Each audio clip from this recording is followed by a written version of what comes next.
Dibundu ya nzambi beto zola kubanda ukutukunu ya beto kilokola ya beto ya bubuyai lundi 14 mars 2022 nikuna ntangu mekulunga ngeina ketete na pongi vumbuka samchi beto zola kubanda kilokola ya beto na nkumbu ya tata na ya mwana na ya mbeve ya longo nikuna beto kekutelama beto nyonso. Louez l'Éternel, car il est bon, car sa miséricorde dure à toujours. Qu'Israël dise, car sa miséricorde dure à toujours. Que la maison d'Aaron dise, car sa miséricorde dure à toujours. Que ceux qui craignent l'Éternel disent, car sa miséricorde dure à toujours. Amen. Amen. Beto ke kusika mfumu ya beto na nzila ya mintwadisi bake kunata beto na nkunga ya masika. Numero 9 kintwaji. Bika twayimbila. Haleluya.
Beto ke kusambila nzambi mpungu tulendo na mazulunge ikele beto mesika nge na suka ya lemvo inangeke na kupesa na beto metonda nge samchi beto vandaka ya kulala muchindu babantu ya kufua ya kukondwa moyo meyame lunga na nge metala mbote na suka ya na kuumunyi na beto metala mbote na suka ya mfumu na kuvumbula beto mpenyi kuna ngeme kubokila beto na kuvanda konso muntu kisika yanji kele yanji zola kuwa ina kele luzolo yange beto zola kuwa kaka nzinga yange onyi kuna yave beto gena kubombi dila bankenda yange ya mazulu bika chinge kuyala yala mbatukunu ten sukunu na nyonso ina beto ke kusala na suka yai yala yange enzila mosi mpetata beto gena kubombi jilange nge kulemvo kila beto samchikana betu kufyongoni na mbote ata muntu lenda kutuba chiyanke na masumu ve bayankaka beto mekulala na kacha nkele levo kila beto mfumu samchinge kele nzambi ya zola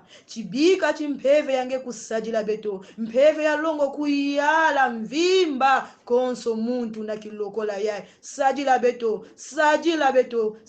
beto bonso kele luzolo na levo yange na nkumbwa yisu fumu peki vukisi beto mekulomba ameni. Amen. Ibundu ya tata nzambi mbochi ya beto Mboche jaka Mboche wafa baso Yes. ya nyintangu beto zola kuzunzisila ngizulu ya mbote na beto nyonso bisika ina beto kele ngevanda kwa kuna Kongo ngevanda na bwale ya bunzenza ngevanda na Amerique na Europe na Asie bisika ni bisika nzambi bekusila beto lemvo et mutindu David mekutuba c'est ici la journée que l'Éternel a faite qu'elle soit pour nous un sujet de joie et d'allégresse kisika ngekele yangalala yakele lemvo ina nzambi mekusila beto na kumona sana kisika ngeke na babana beno mekutana kisika beto mpe beto kele kintwaji alors ni kuna ngizulu ya mbote na beto nyonso ngizulu ya mbote na Kilombo centre commission technique ngizulu ya mbote na kisielo ya nzambi kati na beto mon responsable ya paroisse beto pasteur Pelagie Makola ngizulu ya mbote na babana ya nzambi nyonso ni kuna na kiese ya bana ya nzambi beto ke kuzonza toyaka na biso Alamwe. tata nzambe Apamola biso pe asalela biso ya koleka. alors na kiese ya bana ya nzambi pesa mpangi ange mbote ina mpe beto ke na kuyimbi jina na kiese nyonso Luyangalale buna mweni nzambye. Luyangalale buna mweni nzambye. Oh, luyangalale. Oh, bafundi yangalale. Oh, luyangalale. Oh, bafundi yangalale. Luyangalale buna mweni nzambye. Luyangalale buna mweni nzambye. Oh, luyangalale. Oh, bafundi yangalale. Oh, luyangalale. Oh, bafundi yangalale. akiese amayangi tembo Kemo kwa nzambi munakayengele. Eyenge baba mtoto mubatu basolakana. matondo ni kuna chijingama samchi betoke na kupusa na fieti na kuwa mambo ya nzambi ni kuna betoke kulomba na momongo ma Rosine yanjike sambila nzambi kukubika banzima beto na ngwilu ya mambo ya yanji na manyima ya yanji tekila beto kutatamana mama mosi muntu adisike kubambu kila tete beto moyo na kibuku ya mambo ya nzambi ya ngonda momo Rosine Lusambu betoke kusambila matondo tata nzambi ntangu umekufina ina betu masiku wa mambo yange ina tata nzambi kuiza kudispose ina kelema tima ya beto pema yindu ya beto tata nzambi kubika beto ya kuvutuka na manima na kupense ya nzambi ina bamba yindu ya beto yekuye kufe kuiza tata nzambi ngemo sikutwalisa tata nzambi mambo yayi tala pena bekusola tata nzambi samuti na kudikila badibundu yange Yesu Kristo anipeka yinu amikuzwa me mambo kubasika na yinu ande kuvanda yange twalisa mambo yayi tata nzambi bieka yao na kumba nge Yesu wetu kulomba mchindi na amen. Amen. Mambo ya beto ya ngonda yake na Yohane kapuki ya 15 bukuki ya biya tutenge mu mkumbo mfumu lusikila mumono yemeno mubeno bonso vala dilembo lobuta mbutu dia ukibeni vodi lembo lokala muti wa vinya ibobo beno lulemba nempe volulembo losikilanga mumono. Amen. Amen. Nikuna betoke kutela majiaka, betoke kuyimbila na manyima betoke kutanga mambo ya nzambi. Mambo manzambi mwinda. Mambo manzambi ya kwasaye wakaka ukatifuki sabu wakote wa mungu. Mambo manzambi mwinda. Mambo manzambi ya kwasaye wakaka ukatifuki sabu wakote wa mungu. Sinukele.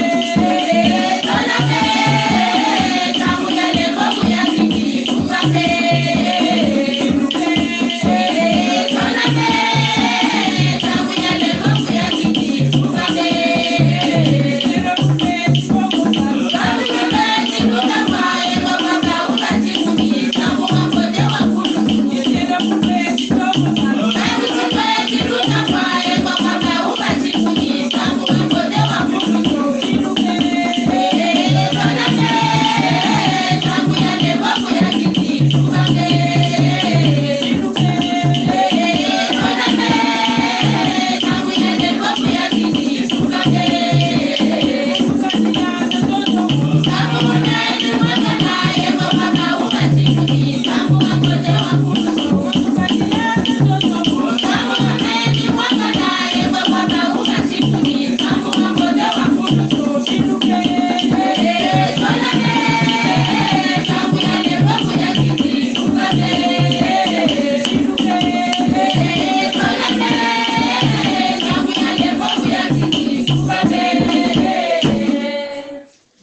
na kibibila yange mambo ina betozola kutanga na kulongoka na suka yai yame kusonama na mavanga mazintumwa kikapu ya iya kibuku ya 30 na zole na teina ya 35.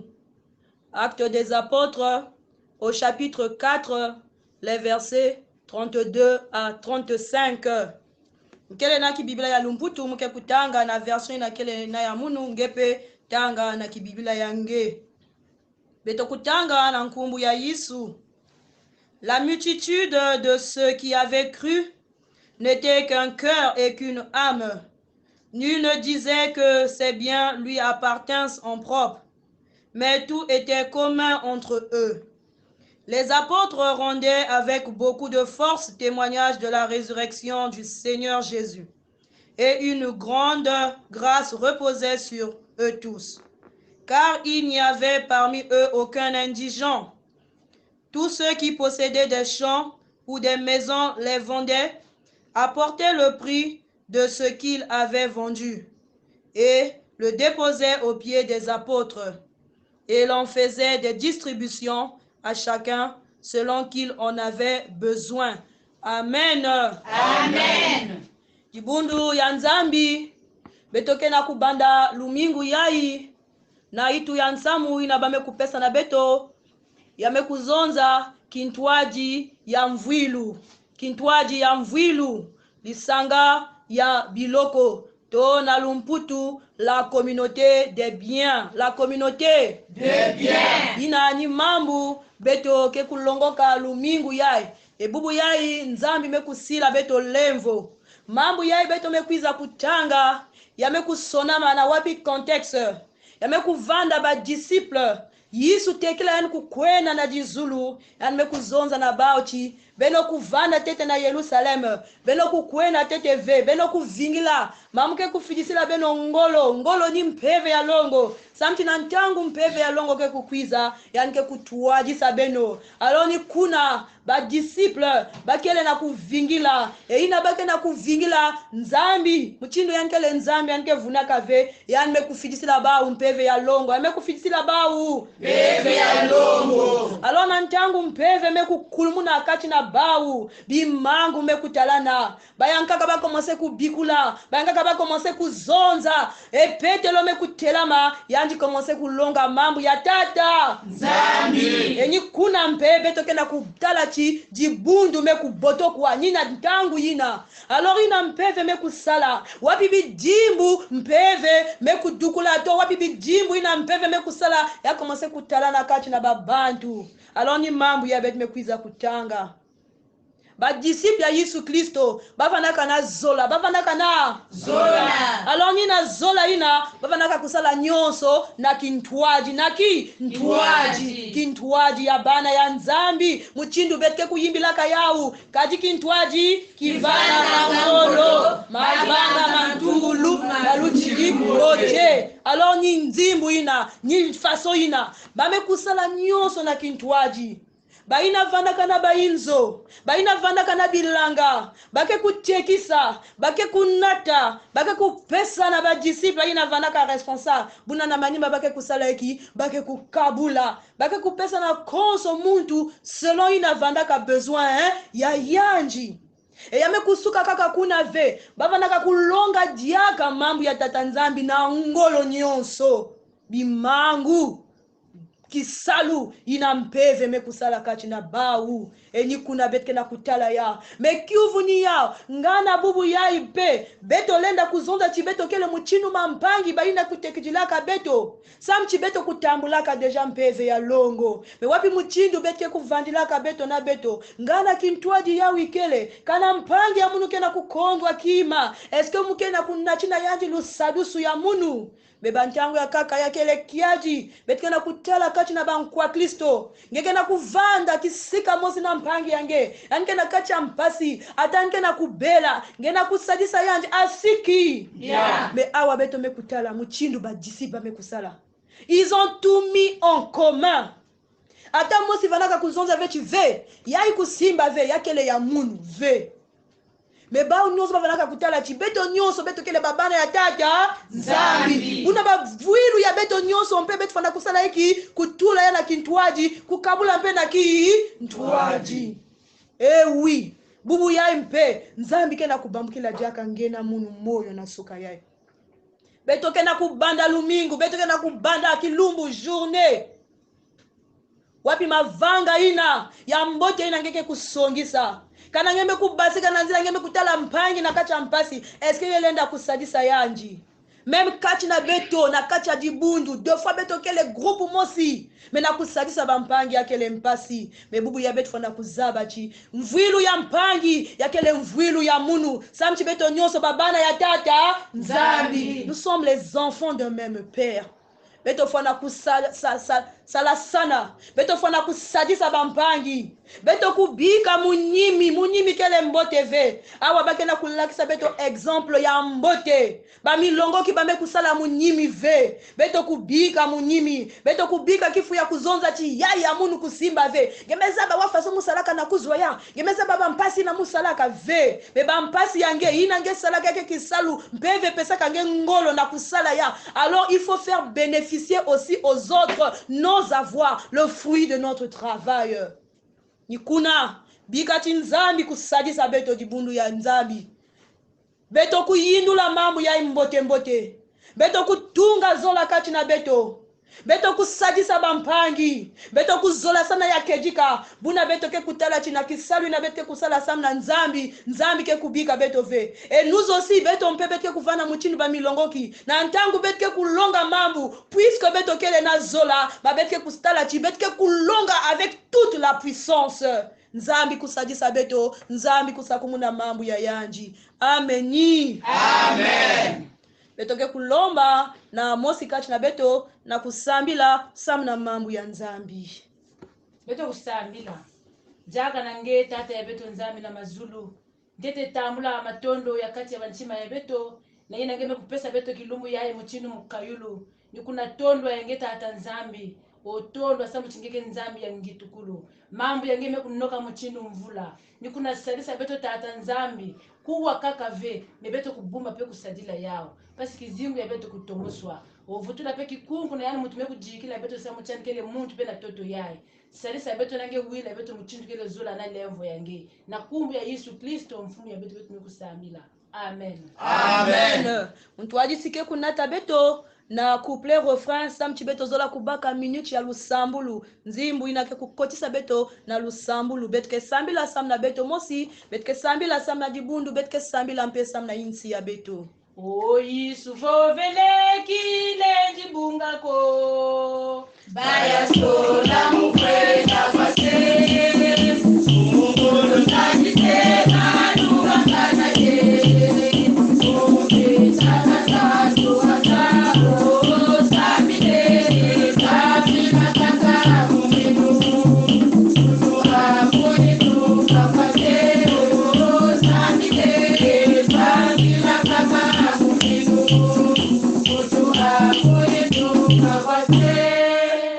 beto kena kutonda diaka nge mfumu ya beto ngeme kuzonza na beto chi beto kulomba na nge eni kuna beto zola kulomba na nge beto melekila deja kiminu chi mfumu nge me kuwila beto que tu nous as déjà exaucé. Samti ngeme kuzonza que si vous demandez quelque chose en mon nom, je le ferai.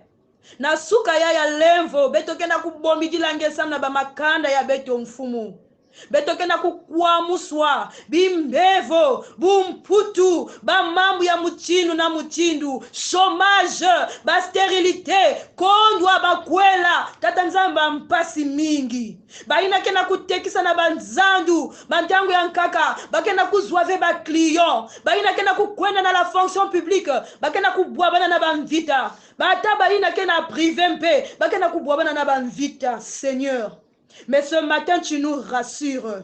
Ce matin, tu nous rassures parce que toi, tu es présent et tu es le Dieu de notre délivrance. Yisu na kiloko la yai. Lambula di boko yange. Samna kubie kaba yange babana yange. Lambula. E wila sambu keto wao. etukie kole kwange wau mayela yezimfwelu wau etukie kole kwange kejika nzambi betoke na kuki yekola nina nge tata nzambi sadisa dibundu ya beto sadisa dibundu ya beto sinotke na kukwiza beto zola chiba mambu ina beto kena kudekriye kati na dibundu beto kuwadiaka yauve. Que tu puisses inspirer puissamment tes serviteurs, tous les dirigeants à tous les niveaux que ce soit. Parce que ce n'est pas en vain. Tu les as mis à part. Tu les as oints pour le sacerdoce. Yesu. Bambukila moyo na bisielo ya nzambi nyonso. Bambukila moyo na mikengi nyonso. Bambukila moyo à tous les prédicateurs laïcs pour que l'église puisse vivre réellement le renouvellement spirituel, Seigneur notre Dieu. Que l'église soit transformée pour le salut de tous. Sakumuna bwala ya beto. Sakumuna bwala ya beto. Kimbevo yake na kutatamana. Seigneur, nous ne comptons que sur toi. Nous ne comptons que sur toi. Car tu es là au cœur de nos vies. Et c'est toi, Seigneur, qui nous fait vivre. Parce que si tu n'étais pas là, Seigneur, et nous te prions pour ceux qui sont à l'étranger. Nous te prions, Seigneur notre Dieu, pour cette guerre entre la Russie et l'Ukraine. Yesu tuba diambu. Yesu tuba diambu. Yesu tuba diambu. Et nous te prions pour tous les innocents. À cause de ces conflits armés, à cause de ces conflits, Seigneur tribaux, à cause de ces conflits multiples. Yesu, kwiza kubomba mamakanda nyonso baina kena kujila. Viens consoler muchindu ngeme kuzonza ngemos na mambu yange. Consoler mon peuple, dit l'Éternel. Bika chinge kuwila beto na kilokola yae. Jiaka sakumuna beto na nkumbu ya Yesu fumu peki vukisi beto mekulomba. Ameni. Amen. Dibundu ya nzambi beto kena kukwenda na kusukisa. Nikuna beto ke kuvutula kinzonzi na kulutu ya beto maman pasteur. Niyanji ke kuzonza mambu ya mansukina. Niyanji mpe ke kusambila pe kukanga na kulombila dibundu ya nzambi lusaku munu. Beto ozola vutula matondo na kisielo ya nzambi maman Ivi Matubela ila metu adisa alu kutukuni yai tata nzambi sakumuna nge matondo na Kilombo centre Mayangi ila mpeme kwa anime na culte yai matondo na beno nyonso melanda lukutukuni yai nzambi sadisa na sakumuna beto nyonso wizanto watu sakumuna kumagese tutaikisa unga boti wasanisina unajizulu wakifutwa zolele Yesu twanda zami zolele Yesu tanikini yanjiso hatusakumunu yoya moyo yifunose matondo nangeta tanzambi yina ngeme bana na beto ngeme sukisa na beto na culte yai matondo na mutinu ngeme sarla kisielo yange matondo nkemo na masika bika futuka nange maintenant ti sakumuna dibundu yange bieka ba una kedika samuna tina nge nzambe kedika kaka ni ndungunu na nkumbi Yesu Kristo fumuni mvuluzi ya beto sedi yetu na mazulu bika nkumbwa kuyazituswa bika kifumu cha kuchiza bika luzolo lwakulahila matoto bila musikwe kuzulu bijabeto dani muna lumutwana lumuchi utu yambu dina mkanu myeto bila musiku yambu na batusafuji utu kosani mchinusuluko kaulitani na mukwa yambi yachi kimfumuni chaku na lulendo na nkembo mumvu nyamvu yamvu bika lenvu ya mfumu Yesu zola ya tata nzambi kintwadi ya mpe vya longo kufuana na beno nyonso na nkumbi Yesu Kristo. Amen. Amen.